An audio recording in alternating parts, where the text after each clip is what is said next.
Во все времена религия лицемерно оправдывала угнетение женщин, ее неравноправие в обществе и рабское положение в семье. Столкновение различных мировоззрений по проблеме положения женщины в мире является существенным моментом современной идеологической борьбы. Женщины во всех странах мира при всех социальных и религиозных различиях составляют большинство верующих. Апологеты религии объясняют этот факт их врожденной религиозностью. Однако врожденных религиозных чувств у человека нет и быть не может. Маркс, Энгельс и Ленин источником религиозных представлений называют само общество, общественное бытие людей, их действительную жизнь, фантастическим причудливым образом отражающуюся в религии. Повышенная восприимчивость женщин к влиянию религиозно-идеалистического мировоззрения объясняется их социальным положением и психологическими особенностями. До возникновения классового общества при матриархате женщина была главой рода и пользовалась особым уважением и почетом. С появлением частной собственности и государства женщина низводится до положения семейной рабыни, отстраняется от общественной деятельности. Религия стремилась поддержать вековое угнетение женщины, угасить ее разум и удержать от социальной активности. Все священные книги утверждают, что по своему происхождению женщина – это существо неполноценное, созданное для мужчины и после мужчины. Согласно Ветхому Завету, она взята от мужа. В Талмуде женщина приравнивается к глухонемым, малолетним, слепым, больным, рабам. Муж – ее полный властелин. Коран утверждает, мужья стоят над женами, потому что Аллах дал преимущество одним над другими. Чтобы привлечь женщин к религии, христианство развело культ Девы Марии. Для его популяризации создавали скульптурные живописные изображения Богоматери, иконы в ее честь.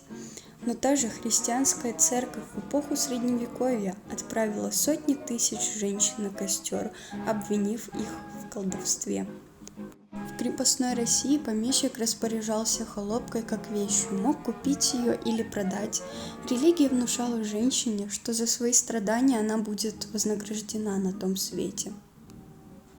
Капиталистический строй тяжелой участи трудящейся женщины не улучшил. Женщины всех сословий были политически бесправны и находились в подчиненном положении. Против требования предоставить женщине равные с мужчиной права выступали церковники.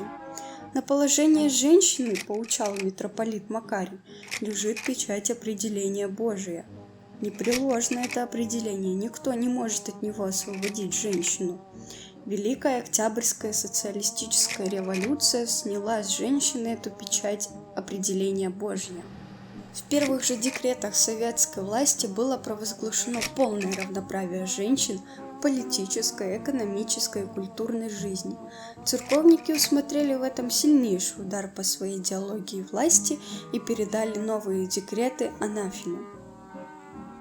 Несмотря на церковные проклятия, трудящиеся женщины приняли самое активное участие в революционном движении и в гражданской войне. В годы социалистического строительства партия помогла приобщиться к культуре, научному мировоззрению десяткам миллионов женщин. Были организованы ликбезы, школы, рэп-файки, большое внимание уделялось деятельности культурно-просветительных учреждений и антирелигиозной пропаганде. «Нам надо, — писал Владимир Ильич Ленин, — чтобы женщина-работница добилась не только по закону, но и в жизни равенства с мужчиной». Национальная политика партии оказала огромное влияние на освобождение женщин Востока. Большую роль в повышении сознательности и общественно-политической активности женщин сыграли женоделы. Они помогали бороться с такими позорными обычаями, как многоженство, выдача замуж несовершеннолетних и ношение паранджи. Партия осуществила действенные меры по широкому вовлечению женщин в общественно-производственную жизнь, в активную политическую деятельность. Год от года возрастал удельный вес труда женщин в народном хозяйстве нашей страны. Появились сотни тысяч работниц, освоивших профессии, считавшихся до революции мужскими. Под влиянием коренных изменений в жизни людей в результате целенаправленной идейно-воспитательной работы партии произошел массовый отход всех слоев населения от религии и церкви. Большинство женщин в нашей стране не верят в Бога, но отрицательные эмоции и неуверенность в своих силах продолжают привлекать слабых и безвольных людей к религии. Как правило, верующие женщины ограничены узким кругом домашних забот. На степень их религиозности влияет низкий культурный и образовательный уровень, слабая социальная активность. В свою очередь, религиозные верования мешают женщине овладевать знаниями и приобщаться к культуре. В наше время во всем мире церковь приспосабливает свою пропаганду к новой действительности, говорит о равенстве женщины, вводит развлекательные элементы в богослужение, разрешает женщине быть священнослужителем. Но верующие должны знать правду об отношении религии к женщине. Наиболее действенной формой преодоления религиозных верований среди женщин является индивидуальная работа с ними. Нужно улучшать уровень и качество атеистической работы клубов, красных уголков и других культурно-просветительных учреждений. Больше внимания уделять женщинам, особенно домохозяйкам. Большую помощь атеистическому воспитанию среди женщин оказывают воспитатели, учителя и врачи. В нашем обществе созданы реальные условия для активного и всестороннего участия женщин во всех областях коммунистического строительства. Советские женщины наравне с мужчинами участвуют во всех сферах производственной и общественной жизни.